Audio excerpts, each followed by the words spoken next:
समस्या ये जो कार आ गया है, अहंकार, कार्यता, कर्ता, भोक्ता, ज्ञाता, ये आ गया।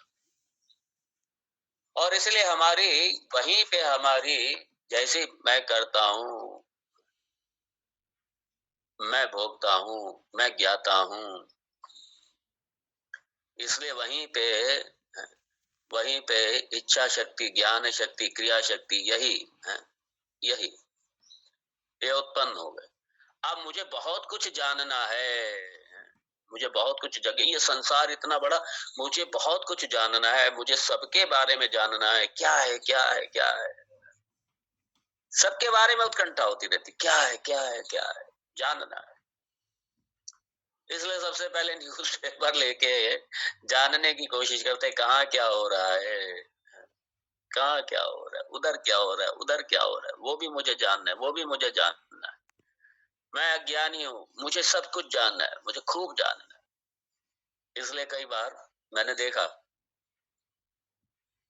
रिटायरमेंट होने से पहले जब साल 2 साल रहेंगे, तब एक नई क्राइसिस शुरू हो जाती है। सबके साथ नहीं, जो संसारी है उन्हीं की बात कर रहा हूँ, जिनके पास वेदांत का एक्सपोजर ही नहीं है, सत्संग नहीं है जिनके पीछे। अब उनके दिमाग में आता है कि यार अब ये साल भर बाद रिटायरमेंट हो जाएगा, हम करेंगे क्या? उनके दिमाग में ये घूमता है। फिर वो प्लान करेंगे हस्बैंड वाइफ बैठ करके, चलो अब बच्चों की शादी हो गई, बड़े हो गए, अब घूमेंगे। रिटायर सर्विस में तो कुछ घूम नहीं पाए, बच्चों की जिम्मेदारियां थी, कुछ कर नहीं पाए, कहीं जा नहीं पाए, उसी में लगे रहे, उधेड़ बुन में। अब शादियां हो गई, सेटल हो गए, अब घूमे।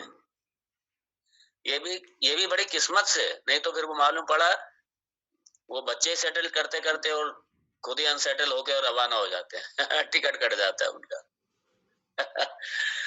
अब ठीक है, घूमेंगे, अब इधर जाएंगे उधर जाएंगे, हमसे कहा एक दो लोगों ने, हमने कहा रिटायरमेंट के बाद में क्या प्लान है? बस स्वामी जी, बहुत एक रेलवे के थे सज्जन, उनकी वेदांत में इतनी रुचि नहीं थी, जानते भी नहीं थे। मैंने कहा आगे क्या प्लान है आपका? स्वामी जी, हमने हम जागे बहुत हैं, हमने सर्विस में, क्योंकि रात मेरी नाइट ड्यूटी रहती थी अधिकांशतः, तो मैं रात में जागना पड़ता था, सो नहीं पाते थे। तो अभी हम साल 2 साल रिटायरमेंट के बाद हम सोएंगे खूब, हम अपनी नींद पूरी करेंगे। हमारी नींद पूरी नहीं हुई सर्विस में, रेलवे में नींद पूरी नहीं हुई, तो हम नींद पूरी करेंगे। अच्छा, फिर क्या करेंगे? फिर बाद में देखेंगे। उसके बाद साल 2 साल पहले खूब नींद लेंगे, खूब सोएंगे, बाद में देखेंगे। एक ऐसे और थे, रिटायर और थे, वो पुलिस डिपार्टमेंट के थे। तो ऐसे का मैंने क्या प्लान है? बस हमने क्या करें, हम अरे पुलिस में छुट्टी उट्टी तो मिलती नहीं, हमारा डिपार्टमेंट ऐसा है, लीव मिलती नहीं है, महीनों सालों लीव नहीं मिलती, लीव के लिए बड़ा वो करना पड़ता था। फिर भी कोई प्लान तो क्या, बस अब हम कहीं जा नहीं पाए, अब हम पहले खूब घूमेंगे। अब कहीं जा नहीं पाए, रिश्तेदारी में भी जाएंगे, तीर्थों में भी जाएंगे, सब जगह जाएंगे, घूमेंगे खूब।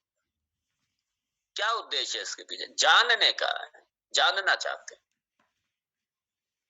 करना चाहते हैं, करना चाहते हैं, क्योंकि सारी चीजें अनडन कुछ किया ही नहीं हमने, ये करना है, वो करना है, ये करना है, वो करना है, सब करना है। और कामनाएं पूर्ति करनी है तो करना पड़ेगा फिर। तो ये इच्छा, ज्ञान और क्रिया यही चलती रहती है, यही शुरुआत होती है, यहां से शुरुआत होती है। ये अहंकार आया, फिर ये सब शुरू हो जाएगा। और क्यों शुरू हुआ ये सब? क्योंकि मैं अपने तत्व, अपने स्वरूप के बारे में जानता नहीं। हाँ। ये जो अध्यास हुआ, जैसे अहंकार आया, अध्यास हुआ। हाँ। अध्यास हुआ किसके साथ में? ये स्तन के साथ में अध्यास हो गया, सूक्ष्म शरीर, स्थूल शरीर के साथ में अध्यास हो गया, मन के साथ अध्यास हो गया, बुद्धि के साथ अध्यास हो गया, स्तन के साथ अध्यास हो गया, स्थूल शरीर के साथ, और फिर ये वाला मैं हो गया। फिर सारी समस्याओं वाला हो गया, सारी समस्याओं वाला।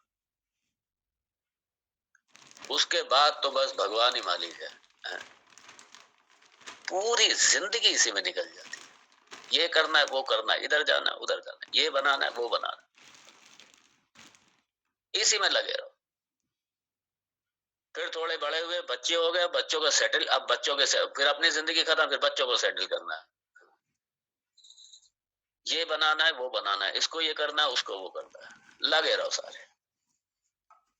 सुबह से लेकर रात तक यही इसी में हो जाता है। सुबह से रात तक तो हो जाता है, उसके बाद पूरा जीवन यही हो जाता है। फिर उसके बाद में अगर सत्संग मिला तो कहीं विजन मिल जाता है थोड़ा बहुत, नहीं तो पूरा जीवन बस इसी में ही निकल जाता है पूरे तरीके से, पूरी तरह। और हम चाहते क्या है? सबके पीछे सुख प्राप्ति, हम सुख चाहते हैं। तो भगवान यहाँ पे बड़ा सुंदर है ये भी संसार का सुंदर है। तो यहाँ जो मैं है, जो अहंग है, ये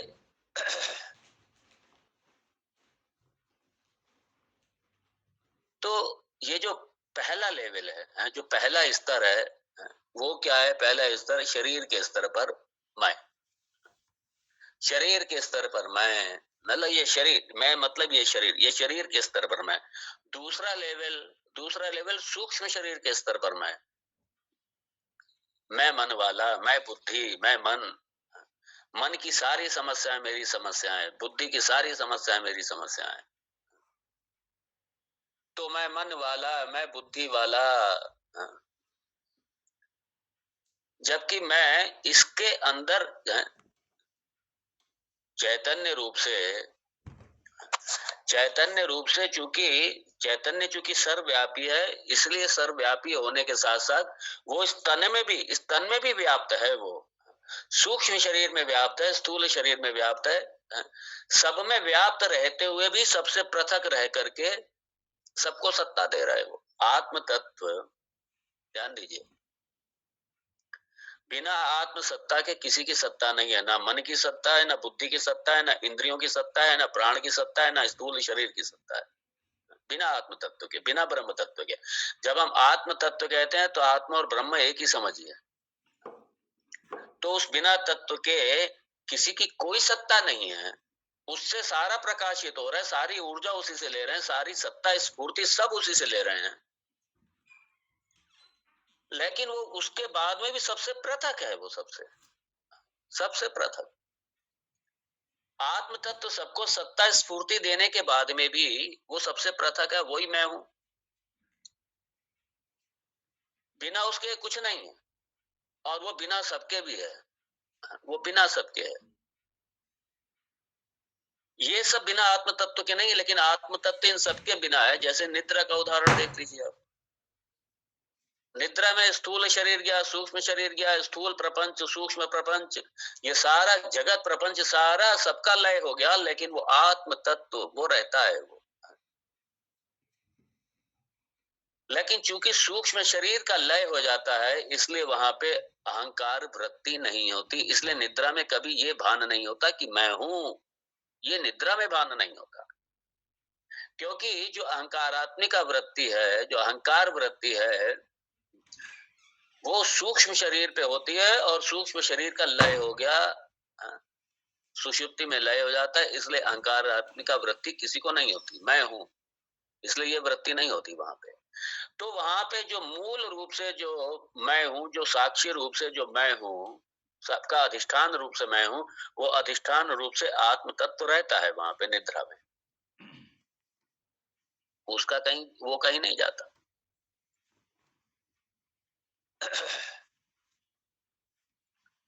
तो इसलिए कहा विकल्प माया रहते चिदात्मा के। मेरा मूल स्वरूप क्या है? विकल्प माया रहित है। मैं इन सबसे माया, अज्ञान, इन सबसे माया से रहित हूं मैं पूरी तरीके से। तो जैसे उदाहरण के रूप में, जैसे एक बोतल ले लीजिए या कोई बर्तन ले लीजिए। उस बर्तन में कोई भी खुशबू पदार्थ रखा हुआ है, दुर्गंध पदार्थ रखा है, सुगंध पदार्थ रखा है, उससे उससे जो स्पेस है, जो आकाश है, जो आकाश तत्व है, वो बर्तन का आकाश तत्व बिल्कुल निर्लिप्त है। आकाश बिल्कुल स्पर्श नहीं करता, ना सुगंध से ना दुर्गंध से। उसे वो किसी से लिप्त नहीं होता। वो किसी वस्तु के गुण से लिप्त नहीं होता। वो निर्गुण का निर्गुण बना रहता है। वो किसी से लिप्त नहीं होता। तो जिस तरीके से बर्तन का आकाश बर्तन के अंदर रखी वस्तु के गुण दोष से निर्लिप्त रहता है, लिप्त नहीं होता, असंग रहता है, संग नहीं होता, उसी तरीके से इस आत्म तत्व का भी इस तन में रहते हुए भी इस तन के सूक्ष्म शरीर के स्थूल शरीर के किसी भी गुण से, दोष से, धर्म से, अधर्म से, किसी भी विशेषण से वो संसर्ग नहीं होता उसका। इसलिए कहा भगवान ने विकल्प माया रहते, माया का स्पर्श भी नहीं है वहां पे, तो स्पर्श नहीं है बिल्कुल। तो जैसे इसीलिए देखिए स्पेस ने, इसी आकाश तत्व ने सारे जगत को क्या अपने में धारण कर रखा है, लेकिन सारे जगत के किसी भी इन पांच तत्व, ये जो चार तत्व हैं, अग्नि है, पृथ्वी है, अग्नि है, पृथ्वी है, जल है, वायु है, किसी से भी दूषित नहीं होता, प्रदूषित नहीं होता, असंग रहता है। आप स्पेस को, आकाश को ना तो काट सकते हैं, ना जला सकते हैं, कुछ नहीं कर सकते आप। आप कोई ये नहीं कह सकता स्पेस से कि भाई हमें थोड़ा, हमारी प्राइवेसी है, हमें क्यों डिस्टर्ब कर रखा है। आप जाइए, आप जाइए, मुझे एकांत चाहिए, मुझे बिल्कुल एकांत चाहिए, आप क्यों मेरे पीछे पड़े हैं। स्पेस को आप छोड़ नहीं सकते, स्पेस के बाहर आप रह ही नहीं सकते। सारे जगत की यही स्थिति है। तो सारे जगत को अवकाश देने के साथ में भी वो किसी से संग नहीं होता उसका, किसी। अब जब आकाश की ये स्थिति है तो आत्मा जो है वो तो आकाश का भी अधिष्ठान है, आकाश का भी अधिष्ठान। क्योंकि मैं इस आकाश को, इस प्रकृति स्थान को, खाली स्थान को मैं देख रहा हूं, अनुभव कर रहा हूं मैं, तो मैं स्वयं प्रकाशित हूं, मैं इस आकाश का भी अधिष्ठान हूं। निद्रा में आकाश काल दोनों चले जाते हैं, आकाश भी नहीं रहता निद्रा में, काल भी नहीं रहता, दोनों नहीं रहते। मतलब क्या, वहां आकाश का भी मैं अधिष्ठान हूं। और अव्यक्त अवस्था में सब चले जाते हैं, याद रखिए ये। जैसे उदाहरण निद्रा का, निद्रा अव्यक्त अवस्था में सब चले गए, ऐसे ही वो परमात्मा की निद्रा जो अव्यक्त अवस्था है, जो सारे संसार का लय हो जाता है, विलय हो जाता है अव्यक्त में, आकाश का भी विलय हो जाता है। इसलिए पहले, जो पहले विज्ञान का है, तो कौन थे आइंस्टीन वगैरह विज्ञान वैज्ञानिक जो भी थे, उन्होंने पहले निष्कर्ष निकाला था कि दे आर एब्सोल्यूट। मतलब आकाश जो है, आकाश और टाइम एब्सोल्यूट है। बाद में पता चला, नया निष्कर्ष निकला विज्ञान का कि नहीं, they are not absolute, they are not absolute, they are relative. वो समय सापेक्ष है, समय निरपेक्ष नहीं है। वो समय निरपेक्ष ये आत्म तत्व है, ब्रह्म तत्व है, ये समय निरपेक्ष है। ये लिमिटेड टाइम से, ये स्पेस और टाइम से लिमिटेड नहीं है, टाइम और स्पेस का अधिष्ठान है, ये दोनों का अधिष्ठान है। ये लिमिटेड नहीं है, इससे सीमित नहीं है इससे।